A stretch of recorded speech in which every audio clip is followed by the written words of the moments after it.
Sex ed teachers of Reddit, what is the craziest misconception you have cleared up? I remember being in grade 5 or 6, having the first sex ed class of our young and budding 10-year-old lives, having the wonders of life explained to us. We got to the point of explaining how babies were made, and one of my classmates got hung up on a point. He raised his hand and asked the teacher, "Is sperm hot?" We all blankly stared at the teacher, waiting an answer. She replied with an awkward, broken answer. "Well, it's not boiling or anything like that," before she could continue. The classmate restated the question, "But is it like hot, like temperature hot?" The teacher, still confused, tried her best. "Well, no, it's not like tea or coffee. Haven't you felt it before?" Now, with us being 10, I don't know what she was thinking, but some of us laughed. Some were grossed out, but that classmate was almost angry. "No, I haven't. But is it hot?" She ended up explaining to us that it would only be as hot as your body is.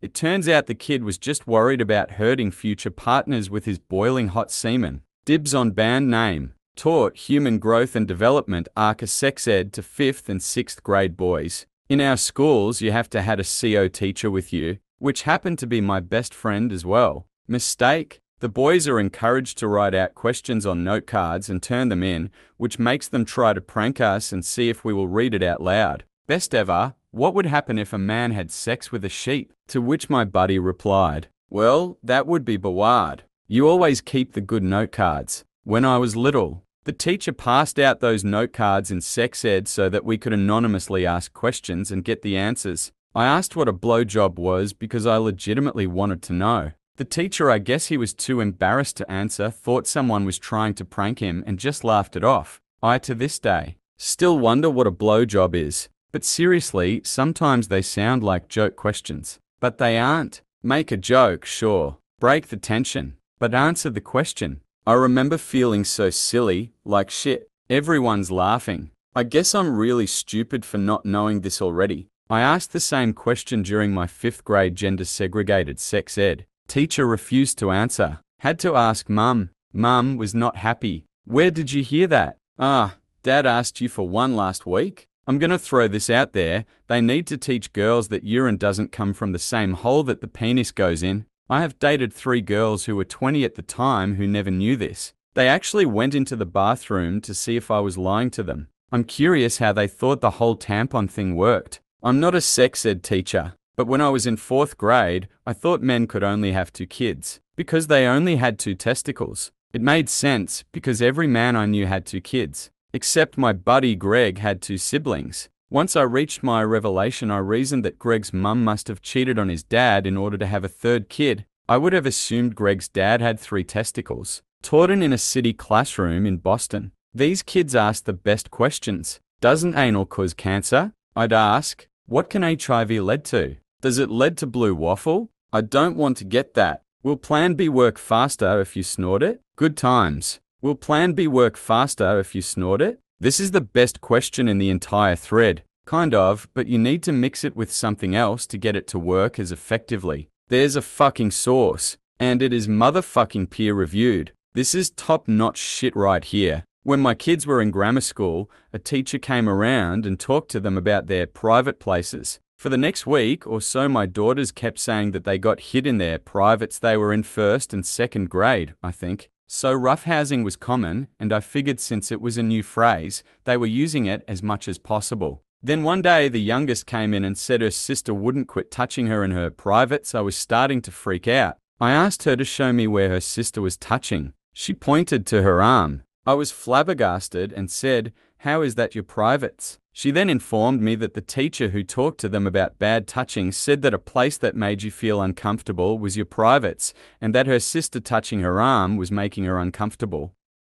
After that, I got out my anatomy and physiology book from school, and we had a much longer discussion about such things. That's why I was taught that your privates were any part of your body that were covered by a bathing suit, the modern type, not full body Victorian swimwear. My sex ed teacher in high school told us stories about a female student she had a long time ago. The student got pregnant and was freaking out to our teacher, not knowing what happened because she had apparently been taking birth control. My teacher was asking her typical questions about her situation, how long she was taking them, etc. Then later, the girl mentioned she had been taking her birth control pills vaginally. She figured that since the baby comes from there, that's where you take the pill. As a pharmacist, this is exactly why we take 1 tablet by mouth daily or take 1 teaspoonful by mouth. I had a mother pour an oral antibiotic suspension in her kid's ear for an earache once. You said it was an oral antibiotic suspension. I was a Peace Corps volunteer in a certain small sub-Saharan African country where sex education was practically non-existent. Talking about sex openly was a bit taboo, and misconceptions were everywhere. As the sole outsider in my village, I was assumed to be the local expert on everything, from computers to physics to world politics to calculus to, yes, sex. There were so many myths, but one sticks in my mind because it was so bizarre, so prevalent, and I've never heard it anywhere else. Semen is the only source of vitamin K. So girls must begin having sex at an early age to get proper nutrition.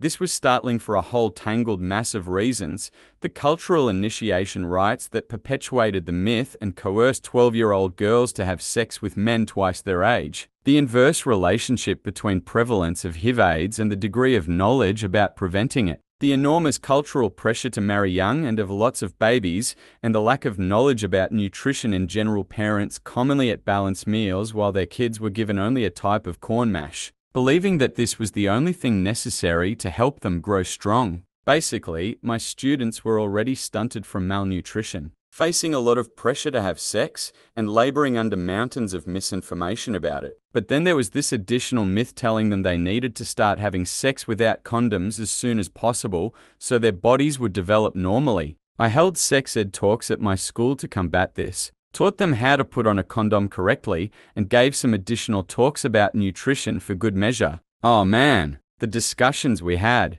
I was a PCV in Tanzania, lots of similarities. Where were you? One of the strangest things I heard was that in some places in Africa, women would actually try to dry out their vaginas before sex. The idea was that women should be hot, dry, and extremely tight. Any lubrication meant that a woman had just had sex with someone else. It's a tough battle against misinformation out there. The mission trips don't exactly help much, either not when their intended message is that contraception is bad. I was in Malawi. They have the drier is better myth there. 2. I was always told that if it is drier, it feels better for the man, or even if it is dry, there is less chance of HIV because there are no infected fluids. Completely agree about the mission trips. Unrelated, but kind of related story. A mission group visited my village with a bunch of gifts for the kids. And for weeks I had to explain all of the items they gave away because no one had any idea what to do with them. Watercolor sets and Play-Doh, for example. Many people asked if they were for eating. Thankfully, I was really impressed with many of the local churches in Malawi, where the pastors are speaking openly about HIV and encouraging the use of contraceptives. There is still a lot of misinformation about how to use contraceptives, but considering the influence of religion and the church, that was a huge step in the right direction. I'm no sex ed teacher, but I went to a very sheltered private school that did not teach basic sex education. It only went as far as covering puberty, so parents had to fill in the rest. And my mum fucked it up pretty badly. She started by describing the male genitalia penis first, then balls. But she never said the word penis again, only it. It gets hard so it can go inside the vagina, and the whole time having never seen what an adult penis looks like. I assume she means the balls go into the vagina. And since I'd only seen a baby penis from daycare, where the balls actually are bigger than the penis, it made sense. I thought this for several years until a friend cleared that misconception up. I also was unaware of thrusting. I thought you just put it in and waited a bit. Ah ha ha ha. I thought the same thing about the waiting, not the balls. I thought, what do you, while you're waiting? Play rock, paper, scissors? You have to let the balls marinate. Before cooking, preheat the vagina for 10 minutes at 400 degrees F. My mum sort of handed me a book, and that was the end of the how to portion of the sex talk. Don't do it was the rest. In the book it mentioned the penis goes into the vagina, and the man and woman move around until ejaculation. I was so confused as to the movement. Side to side, in a circle, just wiggle around. I learned more about sex from Harlequin romance novels than I did from that stupid book. In 8th grade, one of my classmates was fully convinced both his parents were virgins. We tried to explain how that was impossible, but he wouldn't believe us. They could have adopted artificially inseminated, right? I'm not a health ed teacher, but back in 8th grade, I saw a girl crying in the ladies' room. I walked over and asked her what was wrong, and she told me that she was bleeding down there, and she legitimately thought that she had internal damage and was dying. I had a friend that this happened to. She hid the bloody underwear for months and was convinced she'd drop dead at any time. Fortunately, I was in Girl Scouts, and they were pretty good about letting all of us know what to expect. Seriously, the us Girl Scouts are like the opposite of the Boy Scouts. Yeah, I'm a Boy Scout and they never taught me how to use a tampon. This is what pisses me off. A girl should be taught about periods and maturing before the age of puberty. It'd be less of a shock to them. And your first period is a scary thing when you don't know about them. I'd grown boobs at around 10, they just appeared out of nowhere. It was like waking up and having a C cup. By the time I went to secondary school, I was in a DD. My family had basically been like, yeah, you're growing into a woman, your breasts will grow and you'll get pubic hair, okay? That's fine. Then, I remember being humiliated when I got my first period. I was also 13-14 at the time, and I had just been in swimcless. I felt this bubble and then just wetness. I excused myself and went to the bathroom to discover blood everywhere. I didn't know what to do. I thought something was seriously wrong with me. I cleaned myself up, put a wad of tissue there to catch any more blood, and went to see my PE teacher. I told her I think I hurt myself in swimcless and I needed to see the nurse. She asked what was wrong, and I remember being escorted to the nurse's office for a lesson in periods and given a sanitary pad. Pure humiliation because my parents didn't care enough to educate me on the cycle of life and growing up. This is why I'm all for kids being taught these things in school by a science teacher or nurse. I'm a developmental support worker at a treatment home for dual-diagnosed teenage boys. As my co-workers and I basically raise these kids, we regularly field sex questions. When I was pregnant, these were my two favorites. So when the baby's big enough, you'll just poop it out, right? Is it a puppy? English teacher here. Okay, not sex ed. But you'd be surprised about the blurted statements during the Romeo and Juliet unit. So I had one girl who honestly believed that she couldn't get pregnant if she didn't have an orgasm. Had one boy who thought humans basically stopped growing pubic hair in the 1980s. Believed you could get AIDS by being gay. Not having unprotected intercourse, but just homosexual. Had one boy who thought humans basically stopped growing pubic hair in the 1980s. That is fucking hilarious. Poor guy actually thought he was going to be ridiculed in gym class. Freshmen are sometimes horrifyingly underinformed. Well, it tells you that he certainly has watched porn from the 70s through to current times. It's an easy misconception. As we became more and more groomed, cue to a folk singer singing "Where Has All the Pubic Hair Gone?" Shaved paradise, put up a parking lot. As I walk through the valley of the shadow of death, I take a look at my crotch and realize there's nothing left. What are numbers 1 and 2? Our office has 7 girls, 3 guys. All the girls are mid to late 20s. We decide to go out to eat together because they were going to do some quick construction at the office and our boss closed the office for 2 hours. We go to McDonald's. As we are halfway into our meal, he gets up and leaves. Not to the restroom. He jumps into his car and bolts. I call him and say, "Are you coming back?" He was the ride. He said no. His wife walked in and he didn't want her seeing him eating with other women because she would get jealous. Crazy. His reaction to seeing his wife approach the door was priceless. He has never lived that down to the whole office. We were driving around in the company car. It was fresh outside, so I decide to drive with the windows down. As we are driving, he notices a relative of his at a store, so he decides to roll up the window and call out to him. At first, I'm like, WTF? Then I tell him why he rolled it up. He then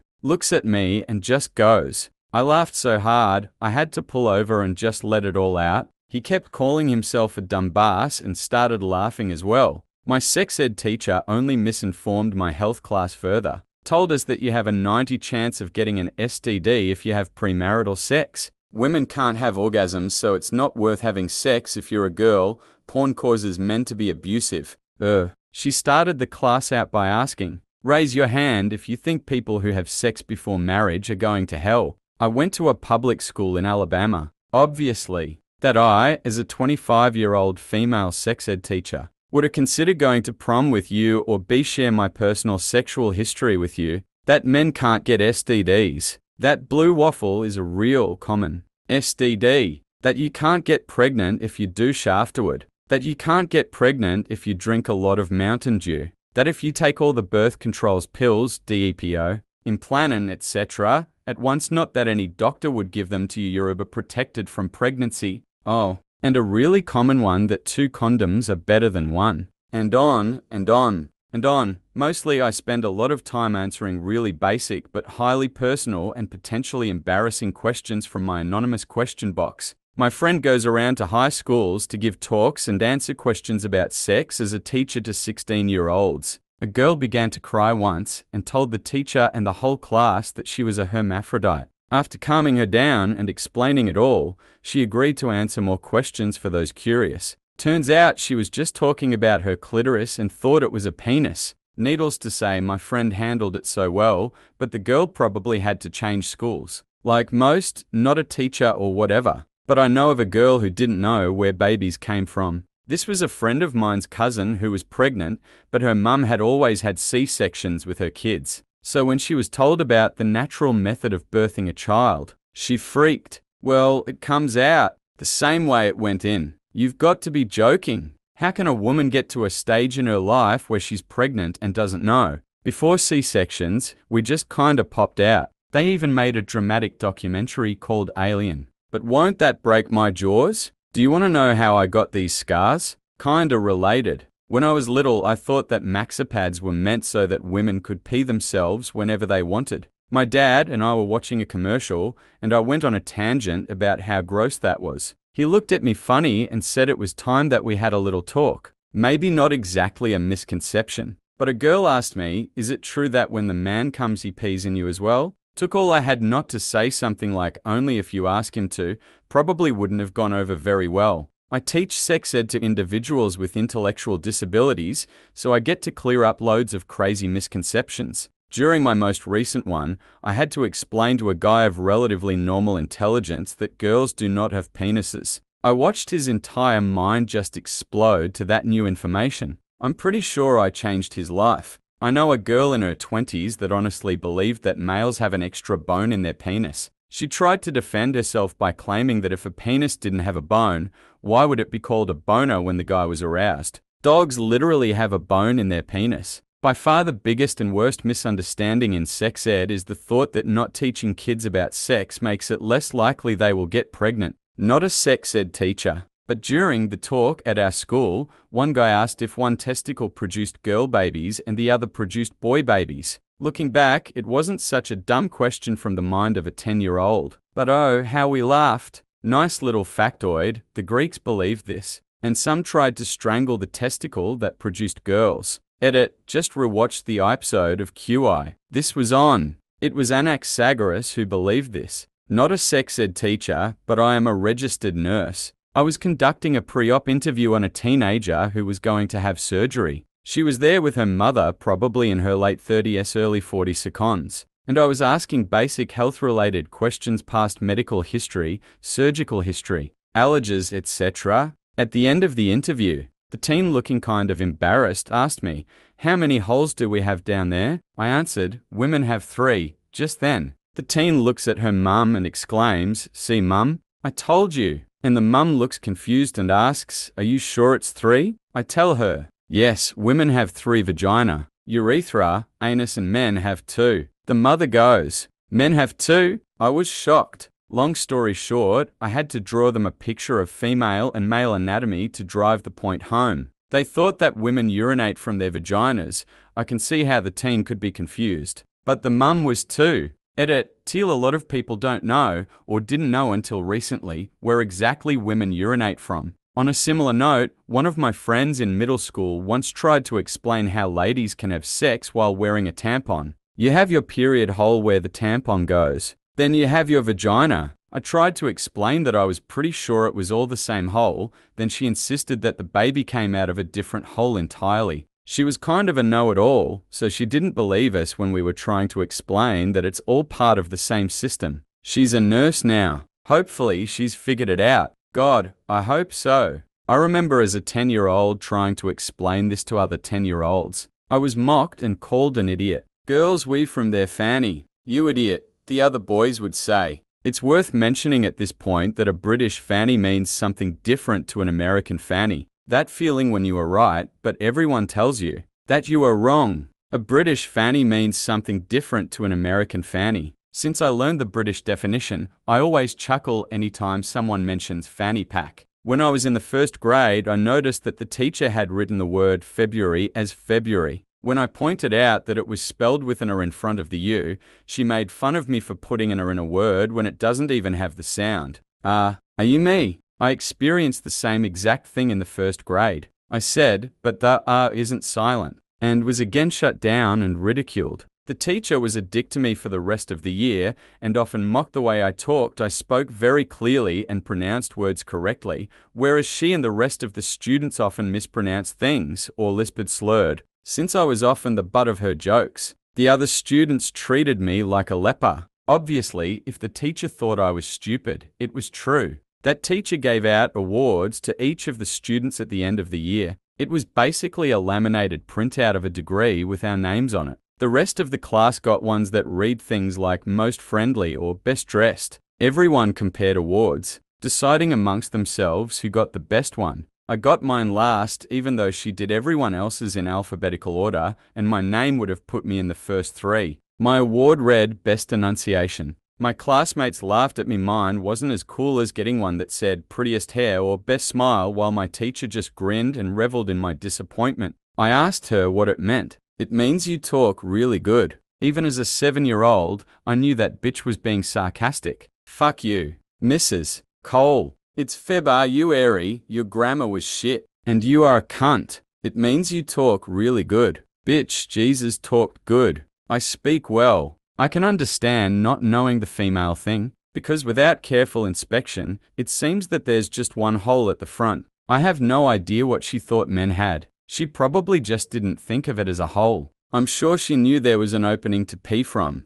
There's the old joke, does your shoe have a hole in it? No, how'd you get your foot in then? I think this works on the same principle. It is a hole. When you point it out, she'll recognize it's a hole, but her mind doesn't file it under holes. To her, a penis is a pointy-outy thing. Not a sex ed teacher, but in college I dated a 21-year-old Muslim girl who believed that sperm could rapidly swim up off the bed sheets, over her leg and down her vagina and through her cervix on their own like hungry, sentient parasites. Imagine if that shit was real and you had to swat and slap the sperm to death off their faces and chests before the little bastards reached their target. One of the standards that we have to teach in our state, Kentucky, is that men produce sperm for the entirety of the life, whereas women has a finite number of eggs. Generally, this gets into PMS, menopause, and a few similar subjects. For contextual purposes, I'll try to outline the classroom. This is a 7th grade classroom. 13-year-olds,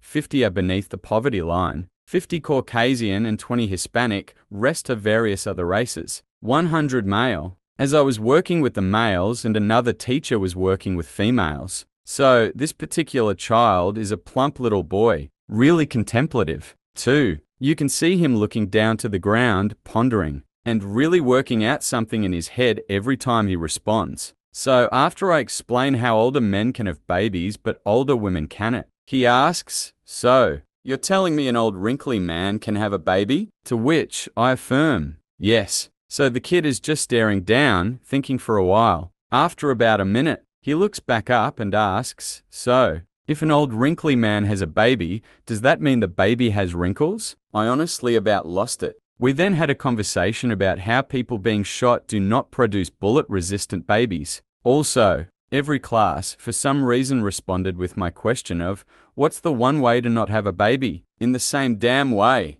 Wear 3 condoms. Like, what the hell? We were taught sex ed by our religious teachers, and in this case, our middle-aged Jesus-loving teacher. It was always going to be an awkward affair. In a mixed-sex school, boisterous lads showing off to the girls, girls giggling, etc. The lesson was moving along as planned, but it was getting a bit boring. Questions were being fired, but nothing we didn't already know. Then the teacher had a brainwave, giving everyone a small piece of paper and asking us to write an anonymous question if we wanted to know something but were too afraid to ask. Within seconds, half the class is scribbling away. The papers go into a box and are picked out one by one. What is a vibrator? Quite a tame one, and the teacher was able to reel off a vicar-friendly answer. But it got progressively uglier. What's a blowjob? What's rimming? What's prostate massaging? What's felching? It's worth noting that this was around 1994, so the internet was not an option. The teacher was backed into a corner armed only with a book and a very basic knowledge of sex as a reproductive tool. Lots of stuttering ensued. Watching a middle-aged woman explain to a class the finer points of manual stimulation, or fingering as it was originally defined, still makes me raise a smile. Oh, how much I wish we had an anonymous questions box. We had one of those. A boy asked if, during sex, his erection went away, would he become stuck inside the girl? But the talent show is tomorrow night. We had one. Thinking about SDI lady read every single one aloud. Still cracks me up. What's your favorite SDI? Can you get an SDI from thinking about sex? Can you get pregnant from smoking cigarettes? Is marijuana a viable birth control method? What is the average penis size for a 12-year-old male? Class of high school freshmen. Nobody under 14. It's a good thing that I'm not one of those people or a teacher or anything. I would not be able to stop myself. What is the average penis size for a 12-year-old male?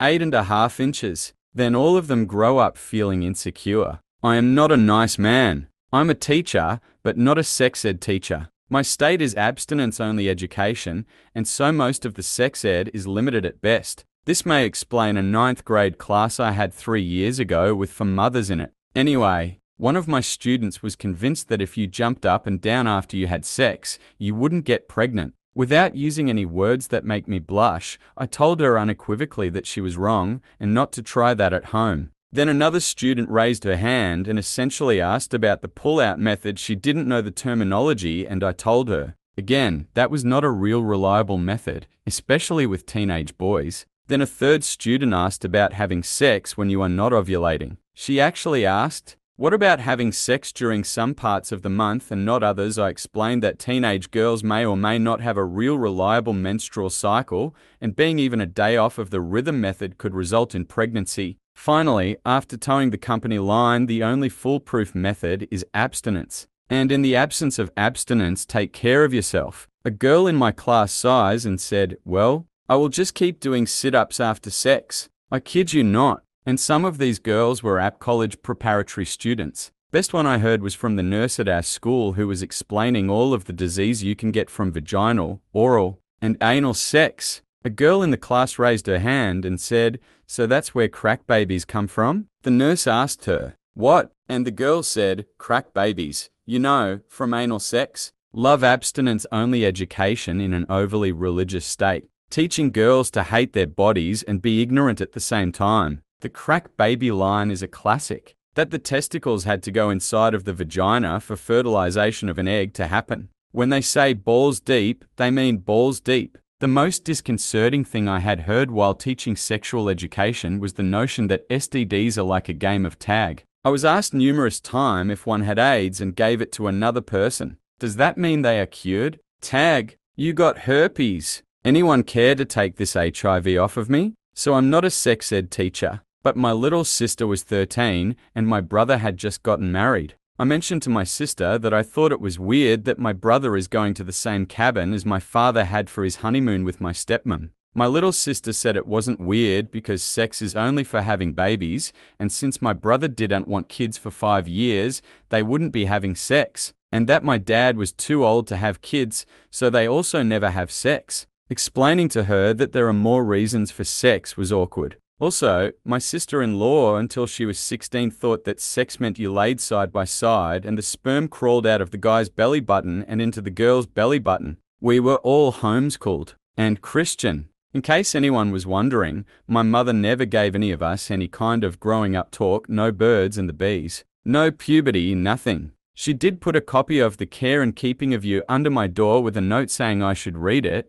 It is an American Girl Company book on your changing body. Bras appeared in my drawers, but nothing was ever said. There was a steady supply of sanitary products, but I never even told her I got my period. I just figured it out. So yay, unless you looked it up yourself. You knew nothing. I can only imagine the horrors of sperm crawling out of your belly button. Sounds like a horror movie I'd watch. We were all homeschooled and Christian. Thus is the answer to 90 of the responses to this thread. I used to go to a really religious school. The girls there believed that no one actually enjoys sex. It's just the media telling you do. Boy, have I been fooled. That would be the biggest conspiracy of all time. Impressive that they got everyone in on the joke. They must be having sex with my wife. I have no words. Not a sex ed teacher, but I did go to a pretty conservative college. A girl in my school became upset when she found out one of her sweet mates was having sex in their shower. She warned her roommate one night before she went in the bathroom.